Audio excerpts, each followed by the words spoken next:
Hi there, welcome to the Noah Presgrove case. Today we're focusing in on JJ Bumpas, looking at it from his perspective, him sharing details which may have never have been heard before or not amplified enough to try and clear up some possible rumours and to get an understanding of the situation with him and the relevancy to the case of Noah Presgrove. Over time, there might have been a handful of people that had it in for JJ for some reason. It's just about putting it into perspective and looking at each side, this time round from the horse's mouth, supposedly. Welcome to anyone that's currently here watching this live premiere. Feel free to show your reactions in the live chat box on the right hand side of the screen, and by the end of watching this video, be sure to drop a comment down below to spread that awareness of the video, the case, and let me know your additional thoughts and any questions you may have. If you want to catch up on recent coverage by me too, such as last night or the night before, you'll be able to find those videos top right corner of the screen where the I symbol is, with the full playlist of the case. And if you do want to support this channel, for example, below in the pinned comment, you will find additional links by me in order to support the channel if you want. Big shout out to those that have done so in recent time, obviously very good to see, and including Mel as well. The order of how we'll do things today, I've actually got screenshots from the live chat of the video that I did last night. Tried keeping on top of it, remembering what was mentioned. I got some little red arrows just to highlight the points of interest and what JJ said and certain questions asked. I think personally it went quite well. I know other people were somewhat unsure whether it was the real JJ or not, because we've seen in the past and maybe on other platforms there has been a fake JJ Bumpas account, but I'd say this time round it appears to be more genuine just by looking at the YouTube account. It was set up over 9 years ago, and normally when it comes to imposter fake accounts, they tend to be default, the profile picture, the channel, the name, and when they were created, it's like within the last month or two, or even within the last week. That's when you know it's more likely fake. But if you've got a long-standing account, which has been around for many years, it's probably going to be more genuine. So we're looking at the details of what JJ has to say in relation to claims made about him being present at the party or to some capacity and his connections with other partygoers. Details like that I'll share with you. The conversations in general last night were quite good and it seems somewhat under control. Hopefully we can keep that momentum going and just start this video off with those screenshots. To start things off, this is what we can see on screen right now, and I'm just basically going to read out most of the comments as you see, with the red arrows highlighting points of interest. First of all, Justin Roy asked a question saying, JJ Bumpas, did you go to Oklahoma City with Travis Monson or someone that night to meet girls on Tinder or something like that? I'm guessing Justin Roy's comment is in regards to around the time of Noah's death, and by saying that night probably means Sunday night going into Monday morning, more so. Interesting. We've heard of Travis Monson's name before mentioned by Colton Newton, and that will be mentioned on some slides later on in this video, so be sure to stick around.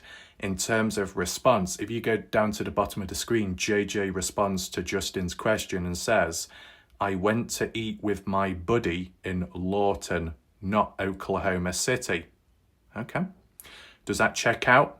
I wouldn't know personally because I've not seen all the stories or references to questions before, but it's good that JJ is able to respond to Justin's question. Justin can ask questions and other people too, and the communication seems to be all right. Considering how it can be with other people on Facebook, it doesn't always work out, does it? So progress is being made. What other comments do we have here? JJ Bumpas also says, and I'll zoom in for this one if I can, middle of the screen. I'm saying the first time I'd been to the party house in my life was December 21st or 22nd of 2023, months after the party. Now, in terms of my memory and knowledge, has JJ's name ever been associated with people being present at the party from the point of view of another party goer? Even the likes of Caden Pressey never mentioned JJ's name in the same sentence as they were at the party. And just to throw it in there, so we don't forget, it was Caden Pressey that said when he was asleep Sunday night, maybe going into Monday morning, he saw Travis Monson, Colton Newton, and a skinny guy returning back to the party house. At the time, that skinny guy could have been anyone. We did the little theory-based videos. Could it have been JJ, but unknown to Caden at the time? Who else could it have been? But here, JJ Bumpas says, the first time I went to that party house, the same one that Noah attended at, was months after Noah's death, December 21st or 22nd. Interesting. But it probably would make more sense, at least from my interpretation of the timing, if I'm correct, as to when JJ was in somewhat of a relationship with Logan.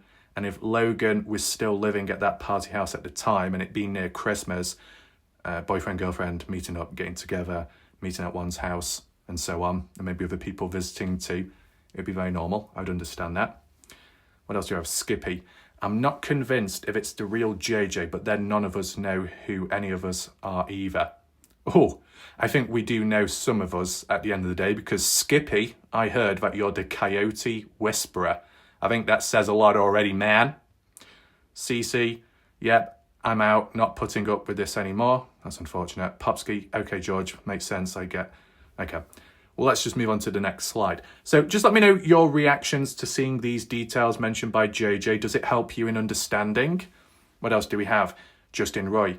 Also by a golf club or object, there's several things that can cause blunt force trauma. Yeah, fair enough. Diana, do not believe I believe it was a hit and run victim right from the article. Then I said to JJ, were you aware that Colton Newton said you were at the party?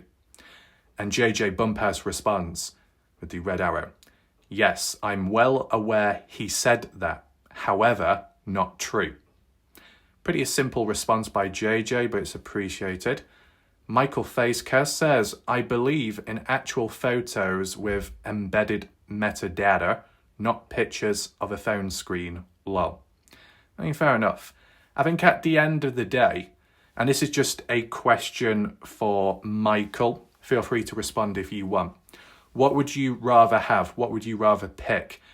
A party goer that is basically speaking as a form of hearsay by stating, well, I've seen this and I've heard that. There's a photo out there which shows it and I've witnessed it, but I don't physically have it with me to show you right now. Would you rather that? Or would you rather have a screenshot, some kind of photo within a photo of a device like with a Snapchat? Which one's better? If you had to pick one, right? Let me know.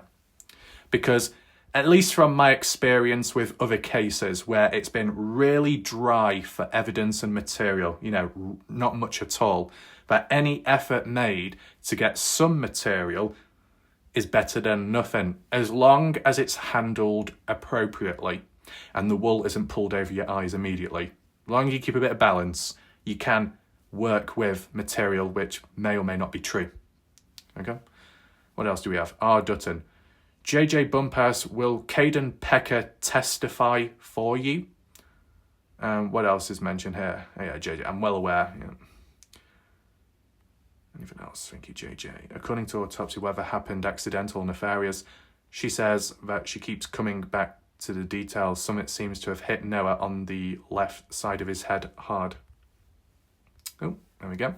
Hate it when it does that. Moving on. What do we have here? Magic Mike. Interesting name.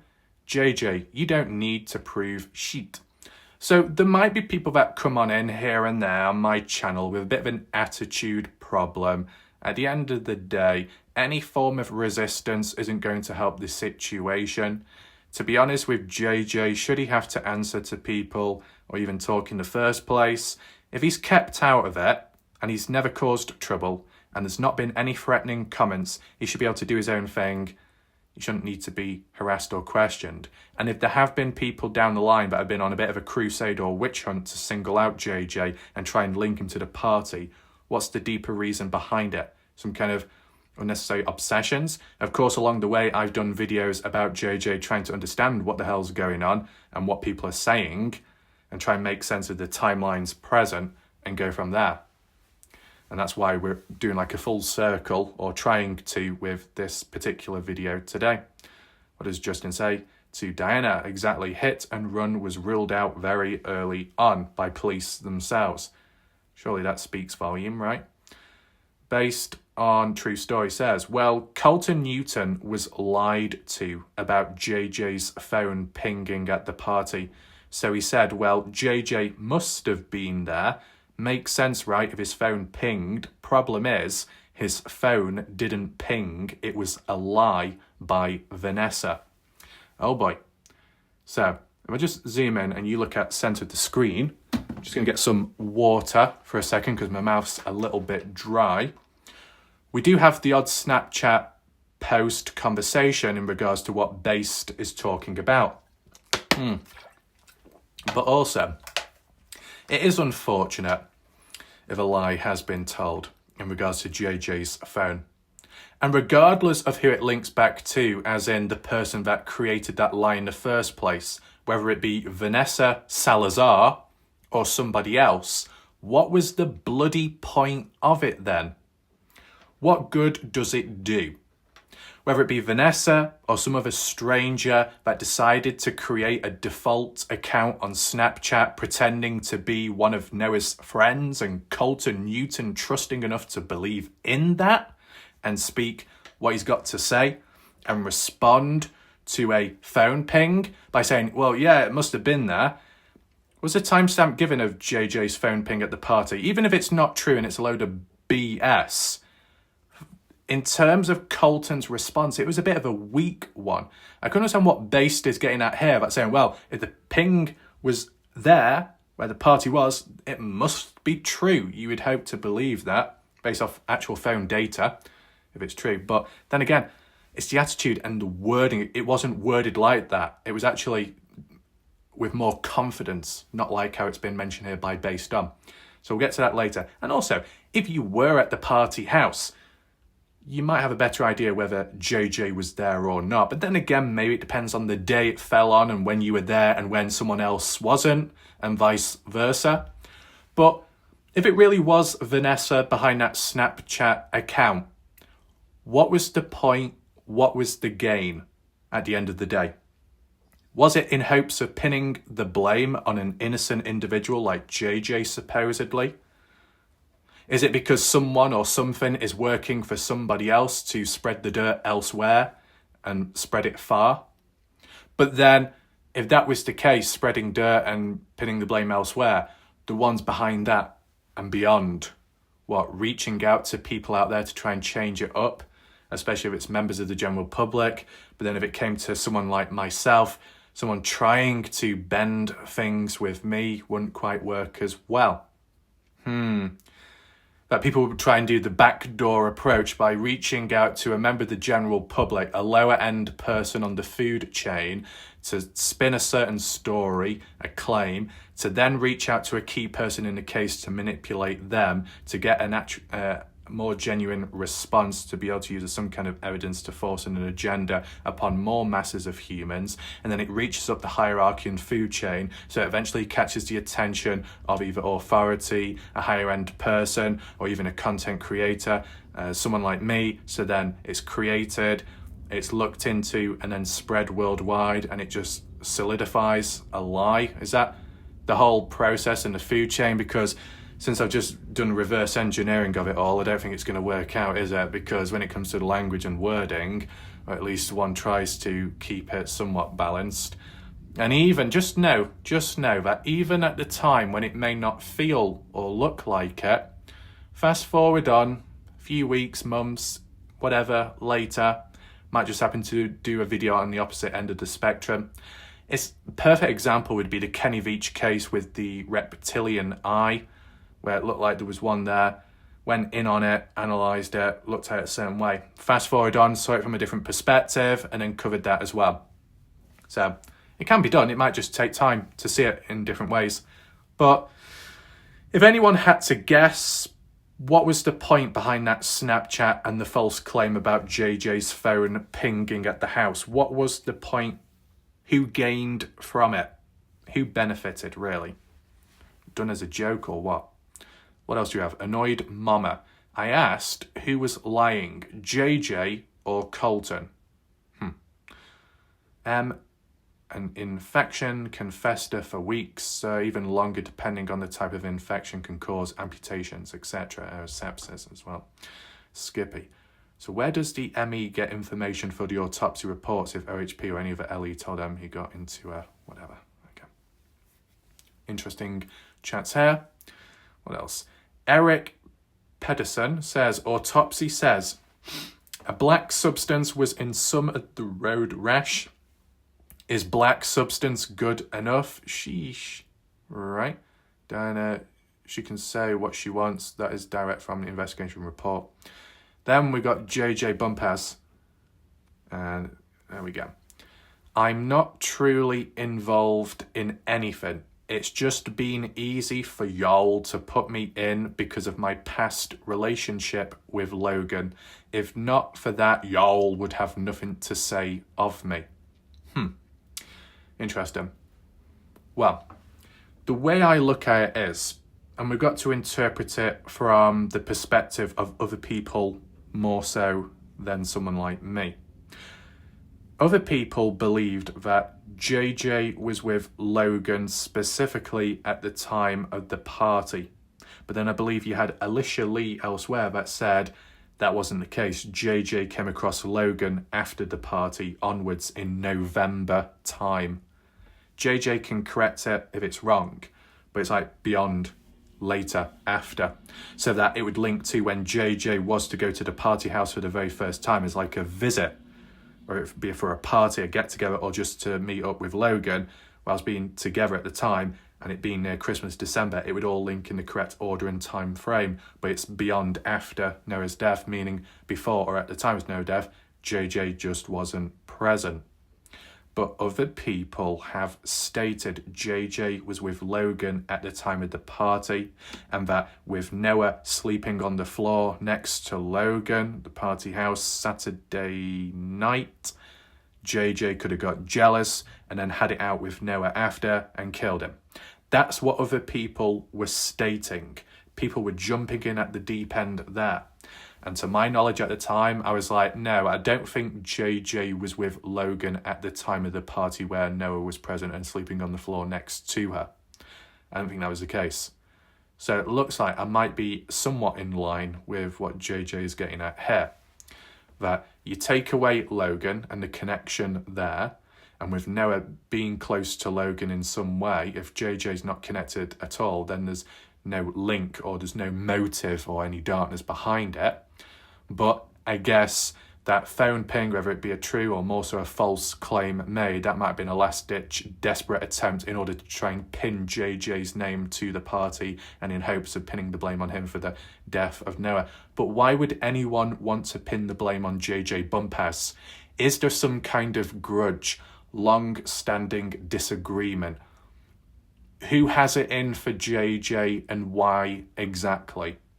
Why are some people, so fixated on one particular person? That's what I would be interested to know. What else do we have? Robbie. How is saying Colton wasn't there, so he can't say who else was not saying he isn't telling the damn truth? I agree that this was definitely not a hit and run. What else do we have? Robbie, reading comprehension is a skill some haven't learnt. Based, JJ wasn't there, so no way to be on the side by side. Right. What does JJ say here? I was not even friends with Jack Newton at the time of Noah's death, so y'all really have no reason to accuse me of shit. So, interesting. But why would JJ need to specifically mention Jack's name of all people? You know, you don't have to be friends with Jack in order to be present at the party, supposedly. You could be friends with Noah. You could be friends with one of the girls. You could be friends with one of the Texas boys, etc. And you might still get invited or brought down as a +1 or a +2. So why are we specifically referring to Jack? Because Jack wasn't the one that owned the house. Jack wasn't the one to fully organise the event, from my knowledge. And it wasn't Jack's birthday either. But yeah, I was not friends with Jack at the time of Noah's death. Is that an indirect reference to when Jack Newton referenced that Noah passed away 4 a.m? And JJ is saying indirectly that, yeah, when it comes to Jack Newton and possibly being present at the time of Noah's death at 4 a.m, I wasn't even friends with Jack, so I wouldn't have been anywhere near Jack, nor the time of death of Noah. So I wouldn't know. Don't be linking me with Jack, even if Jack could be responsible. That's how I interpret it. Let me know your thoughts below. Has there been any motive or thoughts to have accused JJ of anything? If you put aside the other loose bits and bobs, probably not. Moving on. What else do we have here? Live chat. We've got Sharon. We've got Safia. It does not clearly say that. Andrea says, Robbie, you are the one who can't understand the autopsy. Oh. Tammy, Texas boys, question. And JJ says, I met Jack Newton at a party junior year of high school, didn't become friends with him until a couple of weeks after Noah's death, when he posted needing help with a job, and that's when we became friends. Okay, fair enough. That's interesting. So JJ is aware of who Jack is, as in terms of the past, but wasn't close enough, wasn't friends. So like going separate ways and then later joining up together, becoming friends. Okay. Is JJ still friends with Jack now? If you want to answer, feel free to do so. R. Dutton says, was only Noah Presgrove the adult at the party? Does that mean that Noah was supposedly only the one mature person present and everybody else wasn't? At least to my knowledge, there was a handful of adults at the party. As for parents, though, unknown of. Because what you got to remember, at the end of the day, when you turn 18 and you cross over that, you then become an adult, a young adult. That's what it tends to be, unless it differs from country to country or state to state. You might be under the age of drinking, but you are of an adult age now when you're 18 plus. So if Noah Presgrove was 19 at the time, and I think Caden was 19, was Jack Newton 19? There'd be a handful of people 18, 19, with the exception of maybe like Georgia 15, Breeley 15, 16, Mikey Lair, was he like 17 or 16? Then you got on the upper spectrum, Avery Combs, birthday girl, 22 years old at the time. And then Texas boys, however old they were. A little bit up and down, but there was more than one adult. But maybe R. Dutton was joking here. I don't know. I've got to be careful with trying to understand it.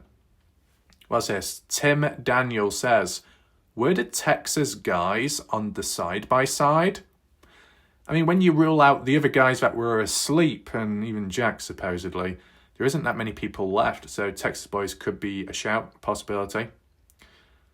JJ Bumpas, and we'll zoom in just a pair. JJ says, I met Avery Combs at the same time I met Logan Jernigan.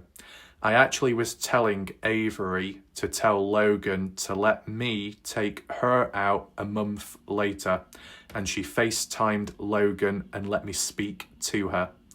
I think this is in terms of onwards past the party after that, when getting closer. Right. Once again, seems to be reiterating that JJ had nothing to do with Logan at the time of the party and when Noah was there, so there wouldn't be any like dark motive behind any of that if Noah was to get too close to Logan, or as what Ashley Chadwick or Robin Smith said in the last Partners in True Crime interview, Noah didn't just kiss Logan, they did more than that. Well, it wouldn't impact JJ if JJ wasn't with Logan at the time, separate, unknown of, disconnected. Okay, fair enough. But looking at it from all different perspectives. Rebecca, annoyed, I heard that as well. Wrong, JJ. That's how me and her started out. Based says, I would guess the side-by-side contained Texas boys, maybe Mikey, Isaac, Brylan. That's more than enough, right?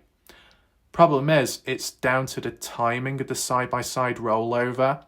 Most will say we don't really have a true time of when the side-by-side took place. The only timestamp that we do have, and that's from what Caden stating, 2:40. Yeah, about 2:40. A timestamp photo shown to Caden at a later point which showed Noah with a bloodied nose, almost like the after effects of the side-by-side rollover. That's all we're working with. It might not be good enough, but it's a start, right?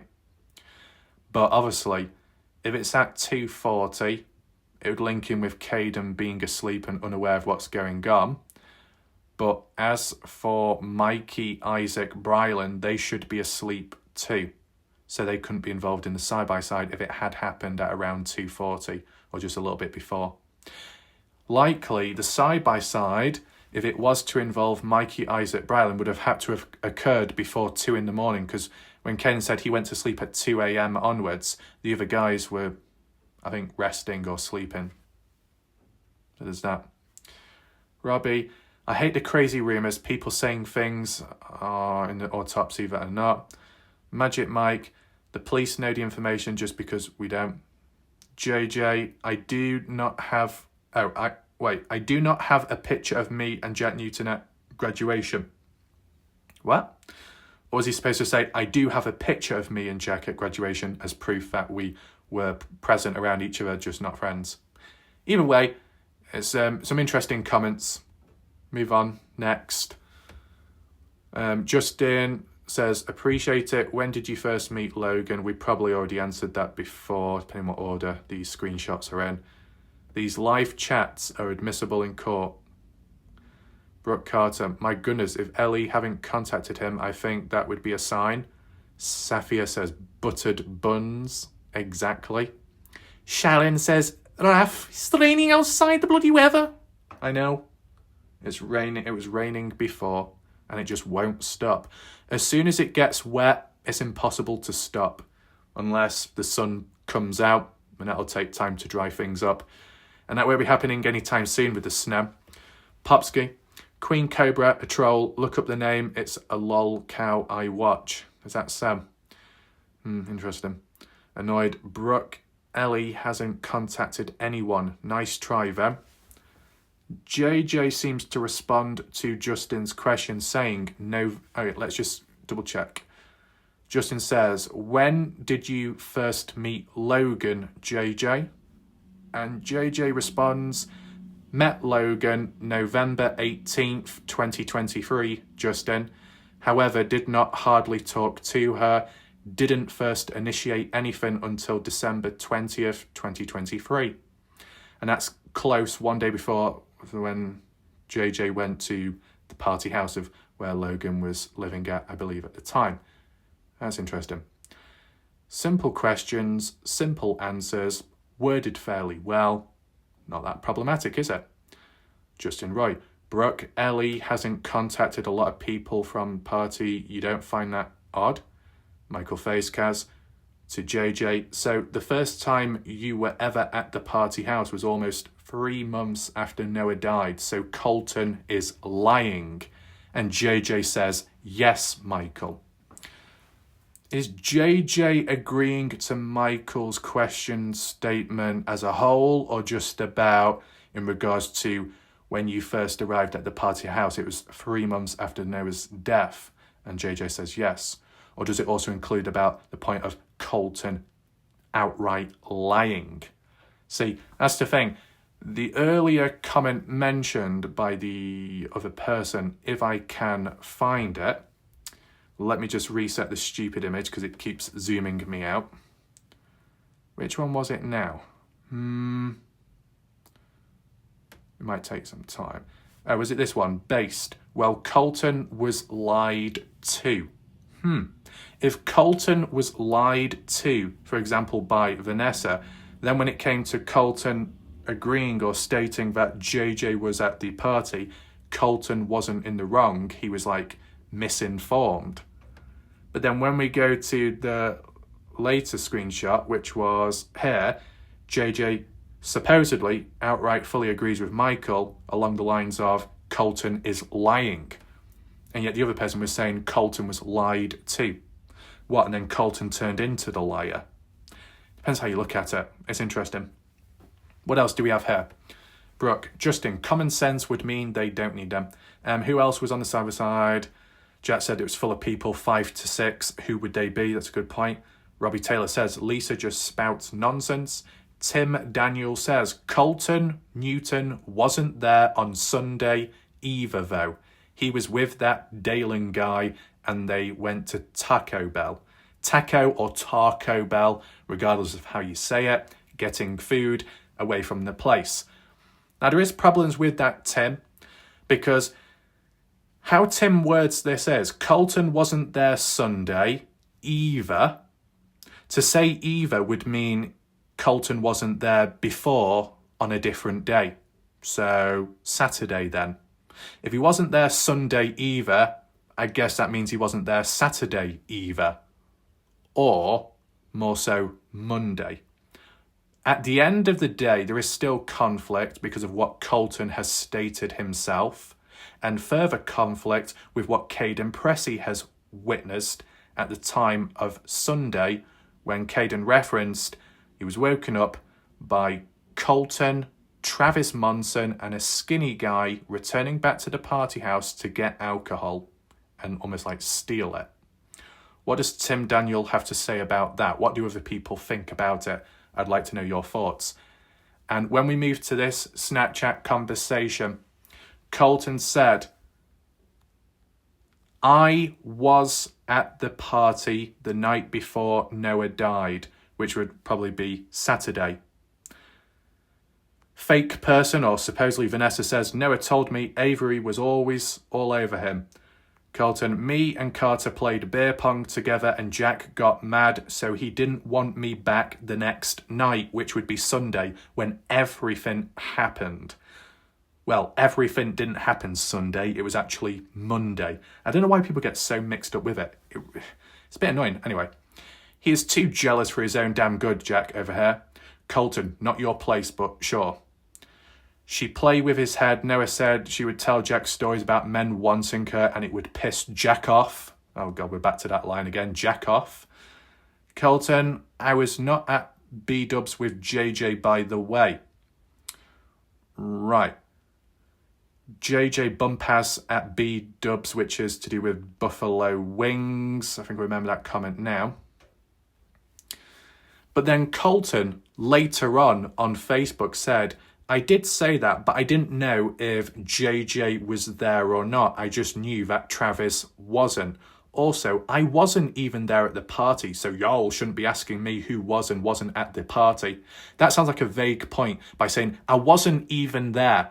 Not on a particular day, but any days at all. I just wasn't there. If Colton Newton wasn't there at the party, then why did he say, I was at the party the night before Noah died, but by the way, I didn't return back on Sunday because Jack told me not to come. And then you've got Tim Daniel here says Colton wasn't even there on Sunday.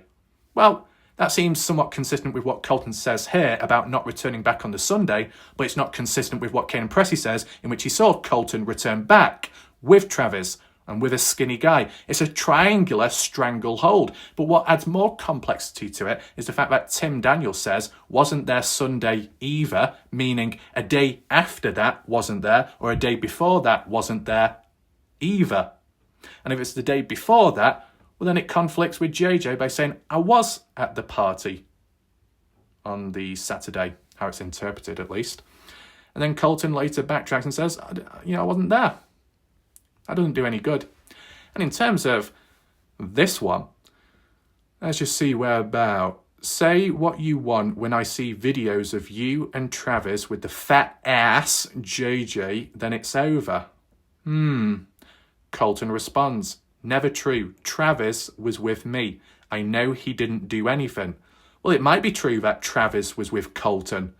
If wherever Colton goes, Travis follows. If Travis says, I was at the party on a Saturday, does that mean Travis was too?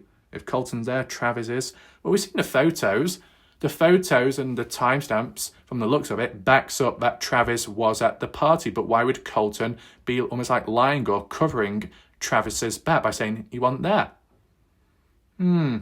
Interesting. Just like what we see there, Travis wasn't at the party. So why are the photos of Travis at the bloody party then?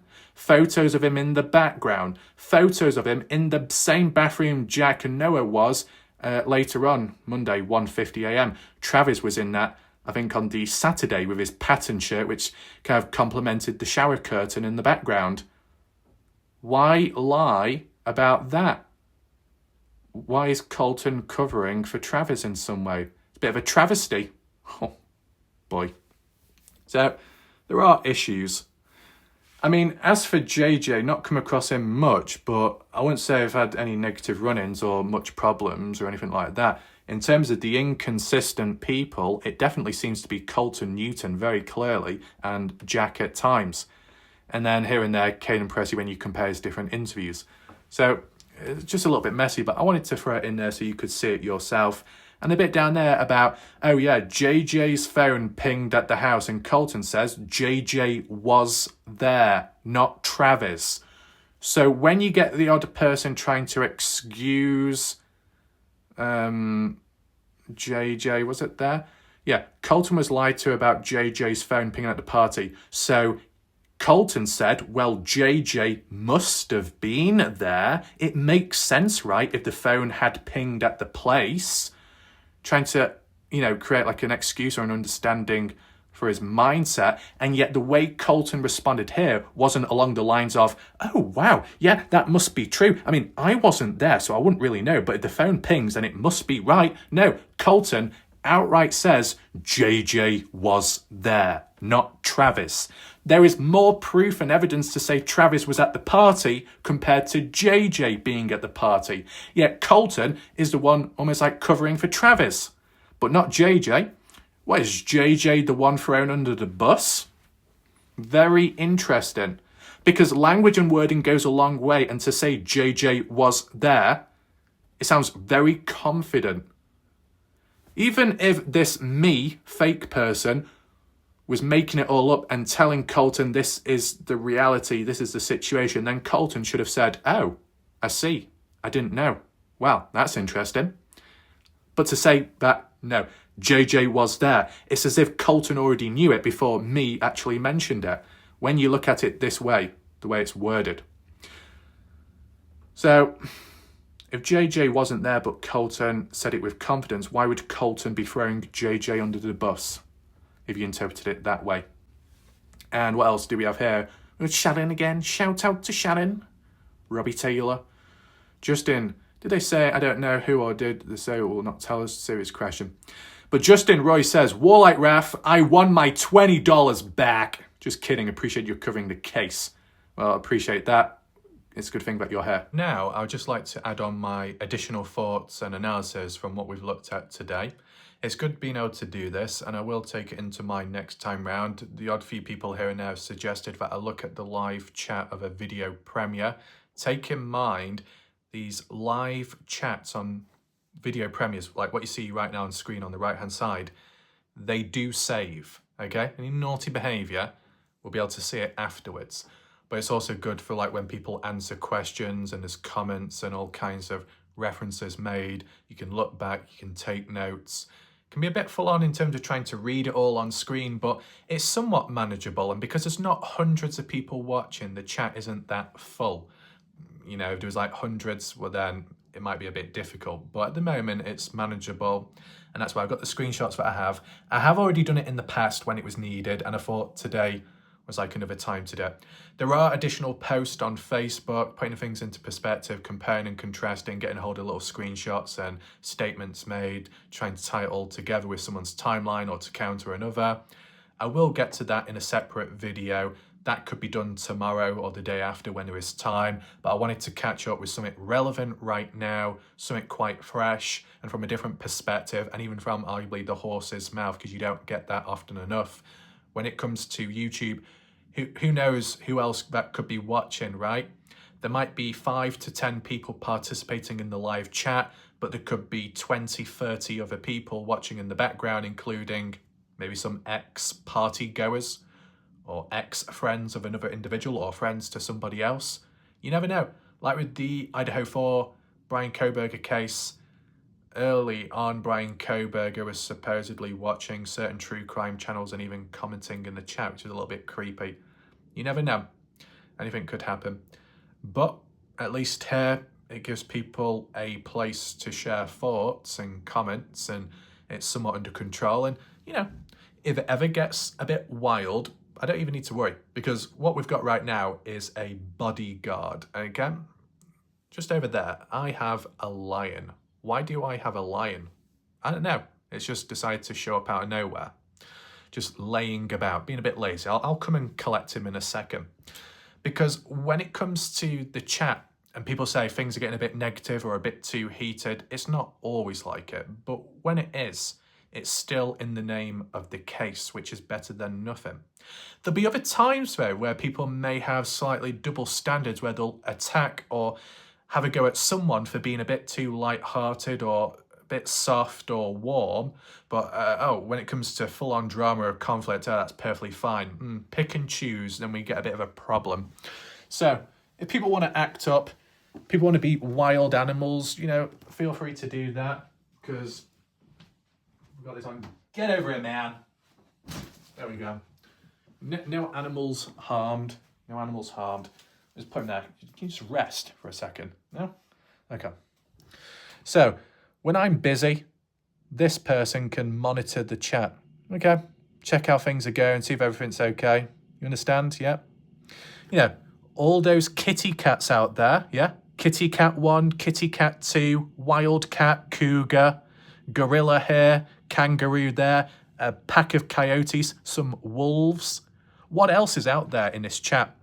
What other zoo-like creatures are present? It's getting a little bit wild at times. Well, this person, we don't need any moderators around here. We don't need any admins. This person will do the job themselves.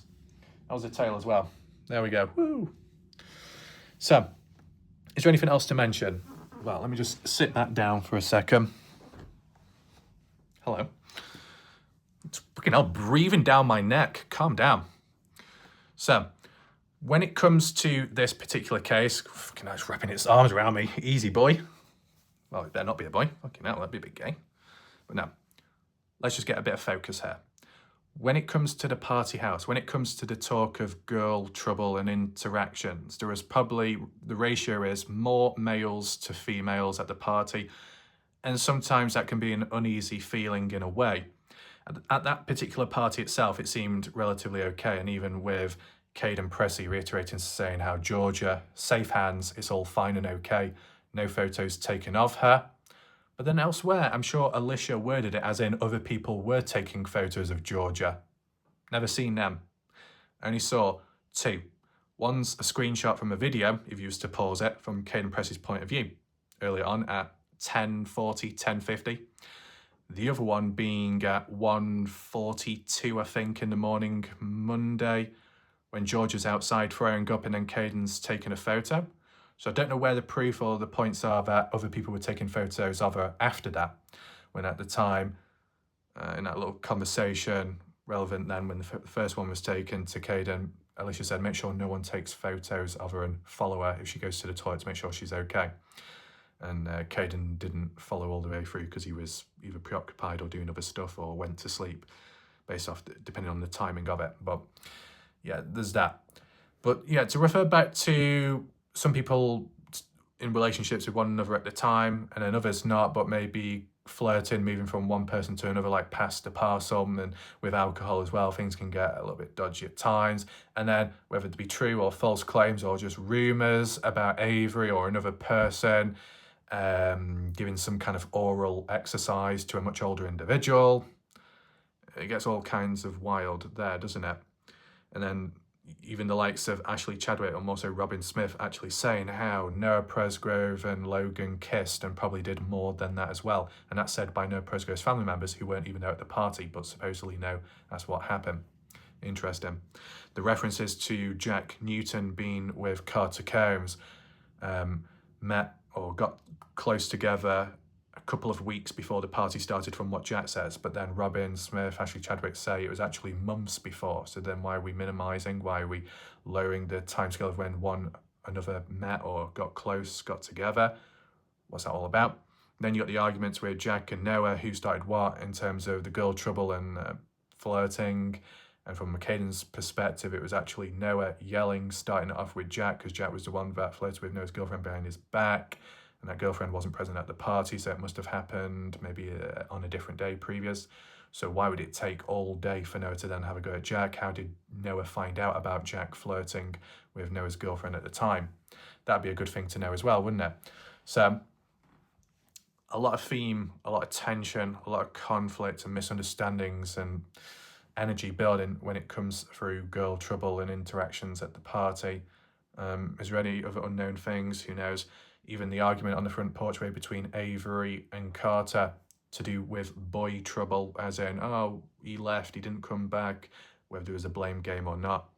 Someone recording it, who knows what was on that conversation. Ring a doorbell camera would have easily picked it up as well if it had been working. Supposedly it was, but also supposedly it wasn't. That's not great, is it? With the reference to Logan and then JJ being connected at a later point, but other people believing it was at the time, you can see how JJ can get dragged into it all. And on top of Noah, the way Noah was and described by, I think, Caden more so, that when Noah starts drinking, getting drunk, he becomes very flirty, talking with a range of different girls. So it could make him popular, it could make him more liked, but it also throws him in at the deeper end if there are any other guys out there that are trying to be with those girls or already are in some kind of relationship. So there's a bit of a cross-triangulation, crossroads of conflict and all kinds of tension that can come from it. The more people Noah flirts with at the party, the higher the chances that it could go wrong at some point. I think that's what people were trying to throw it in with JJ's name at the time. And whilst that may not apply anymore, nor relevant to the case with JJ, that JJ could well be fully innocent, if it comes to other party goers, Texas boys or strangers to Noah, and there wasn't an understanding, could something have gone wrong there? Still the theme of girl trouble. I mean, like, you can take away certain factors and measuring tools. Like previously I said, if you take away alcohol, take it off the table, okay, maybe social housing laws aren't broken as much. Would Noah have still ended up dying somehow if alcohol was taken off the table, if that never existed at the party? Would there still be a death with Noah? I'd arguably say probably not, just simply because if Caden hadn't been drinking and others, and Caden was willing to give Noah a lift back if he had been in the right frame and clean, yeah, it would have ended okay. So put alcohol back into the pool of discussion. Take out females. If no females were at the party and it was just all males and men, would it have still led to Noah's death? Yes or no? It's just about switching and changing these variables and factors to see and measure where it could have gone. And is there anything constant within this case with any of the people or the environment itself? So I think we'll leave it there for now because I didn't want to drag it out too much. I just wanted to provide it to you from a different perspective. Hopefully you found the video somewhat interesting. And if you do want to share this video so more people get to see it from JJ's side of the story, be sure to share. And if you want to hit the like button, thumbs up, that would be appreciated. My name's Warlike Raf. I'll see you next time, and maybe this lion will too. Goodbye, good night.